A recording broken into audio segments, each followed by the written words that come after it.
Okay, I've seen a lot of videos on survival kits lately, and I've shown this one before, but we've added a few things to it. This is my daughter's. My daughter keeps this on her belt, whether we go panning for gold for the day or go for a hike, because you never know when you're going to get separated, or I'm going to fall, break a leg, and she's got to find her way out. It's always good to be prepared. We've added a few things to this one. This one started off by a company called Best Glide Aviation Survival Equipment. They're on the net. We've added a few things like this here. My own fishing kit. It's way better than anything you can buy. Leatherman PS4 squirt. Extra batteries for this flashlight. This flashlight is very bright. Lasts quite a bit. It's aluminum, aircraft aluminum, 6061, very strong. You can drop it, you can throw it on a rock, whatever you want. It won't break. It runs off of 4 of these watch batteries. I've taken a tube with a cap, waterproofed it, extra battery pack. It's got some crimps in here. These are made of copper. Putting wire through, put one through, loop it around something, and loop it back. Crimp it with these pliers. The PS4 for making snares or whatever it may call for. Got the survivor kit itself. It's the Adventure Pocket Survival Tin. Tin foil. This is one of the things I wanted to talk about. Everybody should have some tin foil in their kits, their backpacks. It's got so many uses, from keeping on the ground under your stove so you don't catch fire or something, to a wind block. I mean, I've used this stuff for everything. Lids for canteen when you're cooking, heating water from the river. Many uses. Inside here I have a binocular lens. Actually, it's off a small telescope, I believe. It's the end. It's a magnifying glass. Very good one. For starting fires, taking out splinters, hooks, cactus needles, thorns. Your string, small rope, cord, fishing kit. This is the kit that the average kit comes with. These hooks are, the only thing these are good for is like catfish. Those are almost like salt water. It's almost a joke.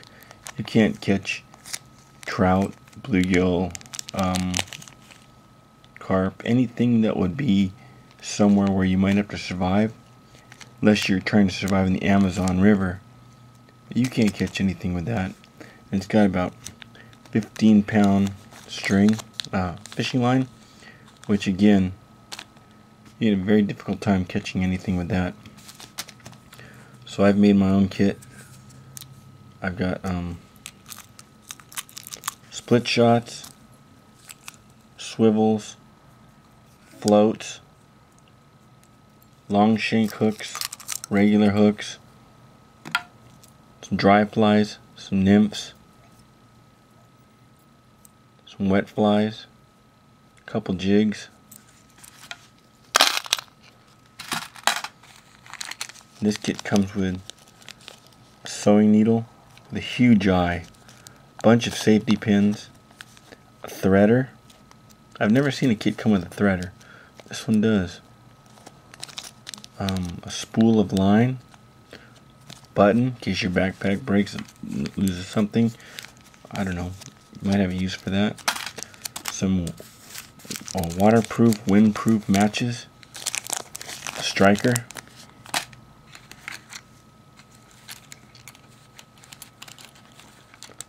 fire tinder,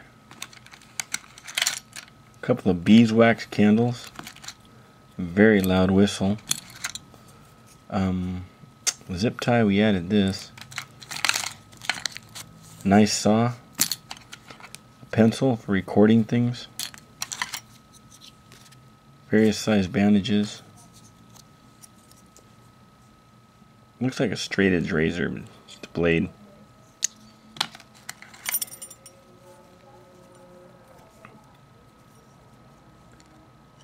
Striker attached with some steel.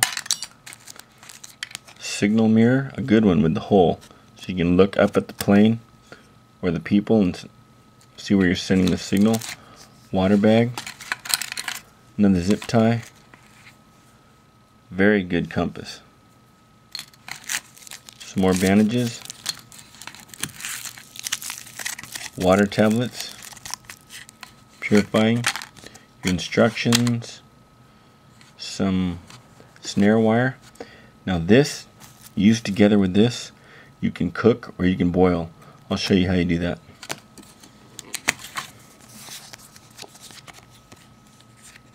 Some various, here's another magnifying glass.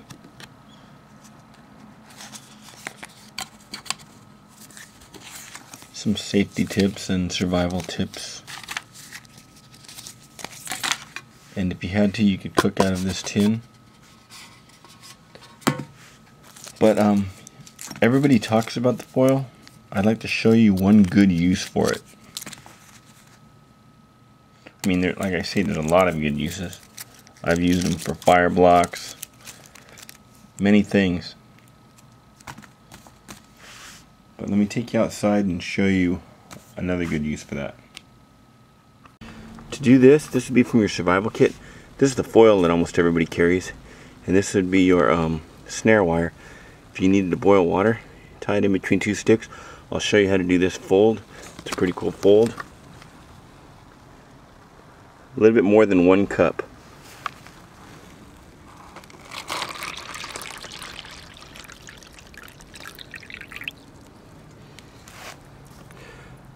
Check back on that in a little while. Here we go, guys. Rolling boil, beginning.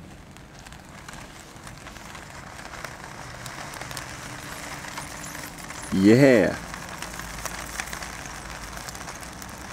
Be more efficient with a campfire, not a backyard little fire, but there it goes. You got a rolling boil. Check that out. Boil water in the foil from your survival kit.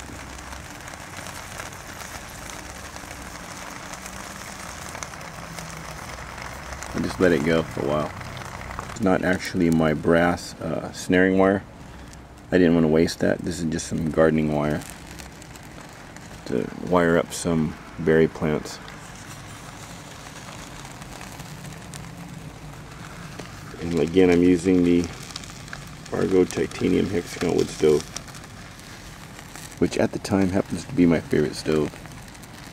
You don't carry any fuel with you. Use pieces of pine cone, pine needle, whatever you have. It's good to carry some Esbit in case you can't find anything dry or anything period. Also to help to get the fire started, or some wet fires. But that water's definitely drinkable. Not now because it's hot. I might as well throw in some ramen and have dinner. Too bad the strawberries aren't in season. Put them in, boil them, make some fruit juice. Or the blackberries or boysenberries or raspberries. This is the foil I use. It's the heavy duty. Just take a piece, lightly fold it this way, lightly fold it this way. There's where you want to make your cut. Okay, when you folded that over and you fold it over, you came across a place right here. That's where you want to fold it in half to. Okay, now you want to fold it in half. Okay, from this point here,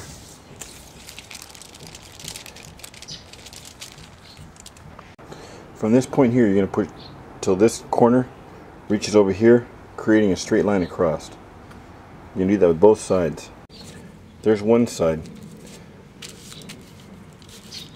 Now I don't know whether it's best to fold both sides the same or to flip them. On that one there, I flipped them.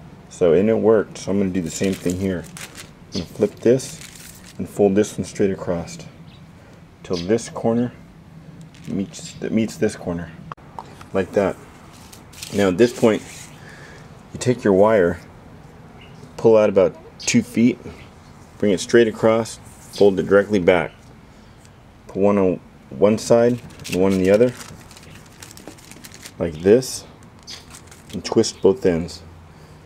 And fold half of it down and the other side the other way. Let's see what I've done here. Folded one side over this way, one side over this way, creating a McDonald's fry container. Now your wire will be going underneath this fold on this side and underneath on the other side, twisted here and twisted there, like this. That's to hold it up and hold it open above the flame. So probably about 90% of you have the foil into your survival kits. Here's a good use for the snare wire and the cup, in case you need to boil water, purify water, cook something, etc. One of these survival kit supplies in action. Another thing I forgot to show, you got a couple of these salt packets. Your electrolytes start to go down, you start to feel a headache. If you're drinking plenty of water but you start to feel a headache, I've experienced this before. You start to feel a little bit of headache, a little bit nauseous, and when you start drinking water, you actually feels like you want to vomit. You start getting dizzy, headache. It's your electrolytes. Just got a couple salt packets in here. Okay, also in that fishing kit, as you can see, this little float here. Bring your line past here. You put one of these little, actually put your line through this little rubber. That locks it on there. Your line's got to go through both of these. You put your line through both of these little rubber tubes before you tie your hook. This being your side you're going to hold, this being the side the hook's going to go on, you put your line through both of these little tubes. Line it up with this float, and you put both on like that. So your line runs directly through. You want to put this fluorescent side up out of the water so you can see it. I've got some of the smallest swivels they make. They don't make much smaller than that. I've got one small micro jig. I've got some regular hooks.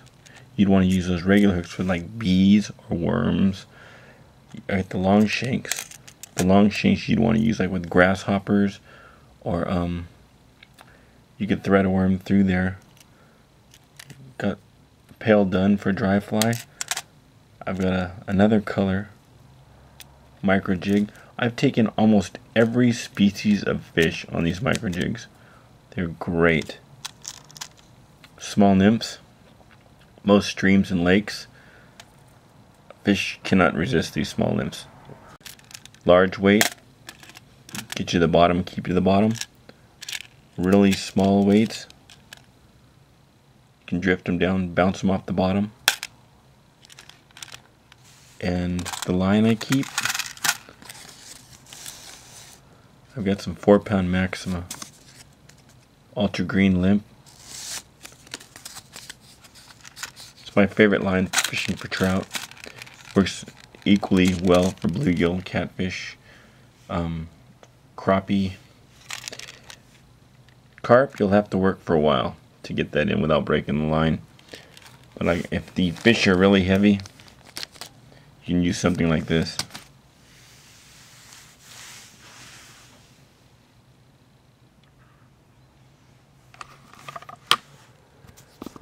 But there's a look at a well-stocked survival kit with a really cool case. Doesn't weigh that much, but its contents could be the difference between your child making it out alive and not making it out. God forbid any of your kids ever get separated from you, but if they do, you want them prepared. Do not take your kids into the mountains not knowing about the mountains or the desert or anywhere. I mean, you got to keep them prepared. Even in the city, when you take them into LA or Hollywood, you have to have a plan. If you get lost or separated, you meet here, you do this, etc., etc. Don't be like those parents that do not prepare and end up regretting it. Your kids are one of your most valuable things in your life. They're irreplaceable. All this junk is replaceable. It falls off their belt and they lose it. Falls in the river. Can be replaced. The kid can't. Okay, there's the kit. All packed up again. I'd say it weighs about, I don't know,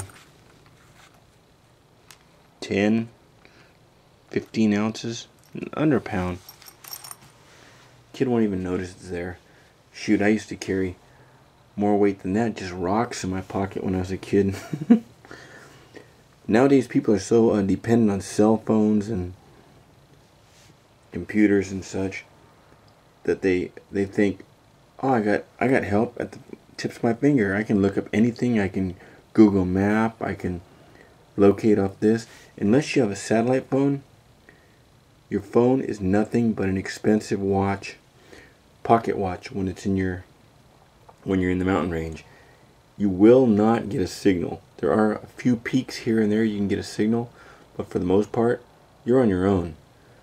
So the best thing to do, if you're going to get into this with your kids, go to the library and look up backpacking with kids. There are a few really good ones, really good books. Sit down, look at the photos with your kids, point things out, read it to them if they're not old enough. If they are old enough, have them read it. And always stop at the ranger station. And they have free maps, or you can buy maps.